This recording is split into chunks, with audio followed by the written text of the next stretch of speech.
Hi అండి, నా పేరు రాజు, నా వైఫ్ సంజ. హాయ్. ఏం కావాలి? అదేనండి, బయట టూలెట్ బోర్డు చూశాను, కింద నెంబర్ చాలాసార్లు కాల్ చేశా, ఎవరూ లిఫ్ట్ చేయలేదు, అందుకని చెప్పి డైరెక్ట్గా లోపలికి వచ్చేసా. అమ్మయ్య, కరెక్ట్ టైం కట్టలేదు వీడు. అది బ్రోకర్ గారి నంబరు. ఆడు కమిషన్ తీసుకుంటాడు గానీ రీఛార్జ్ మాత్రం చేసుకోడు. ఇంతకీ మీరు? చారు. Nice nice. ఏం చేస్తుంటారు? పని చేస్తుంటా. పని చేయిస్తుంటా. ఎంత ట్రై చేసినా ఒరిజినాలిటీ బయటపడుతుందేంటి? ఈ ఇంటికి యజమానురాలు నేనే. అదేంటి ఓనర్ అని చెప్పి పని మనిషి బాడీ లాంగ్వేజ్లో చెప్తున్నారు? ఇక్కడ కూడా కవర్ చేయలేకపోయినా నా కర్మ. సరే లోపలికి రండి, ఇల్లు చూపిస్తాను.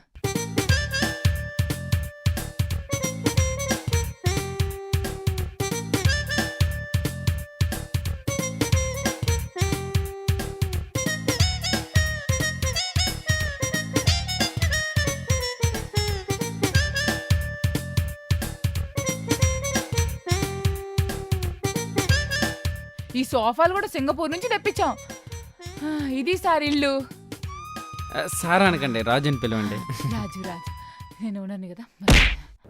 కూర్చోండి. కూర్చో.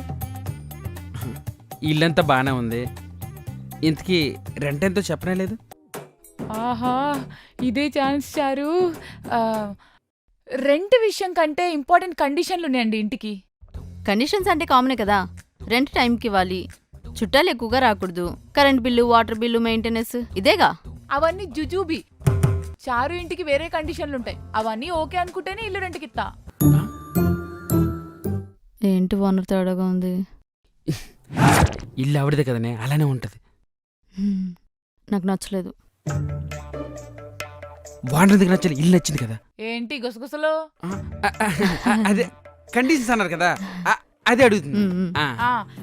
ఇంటికి పని మనిషి ఉండాలి, ఆ పని మనిషికి నేను చెప్పిన జీతమే ఇవ్వాలి. యాక్చువల్గా నాకు పని మనిషి అవసరం లేదు, అన్ని పనులు నేనే చేసేసుకుంటాను.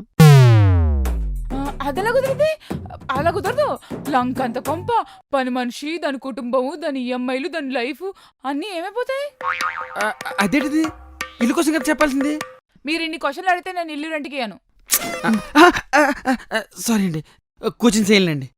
ఒక పని చేస్తా ఉండండి.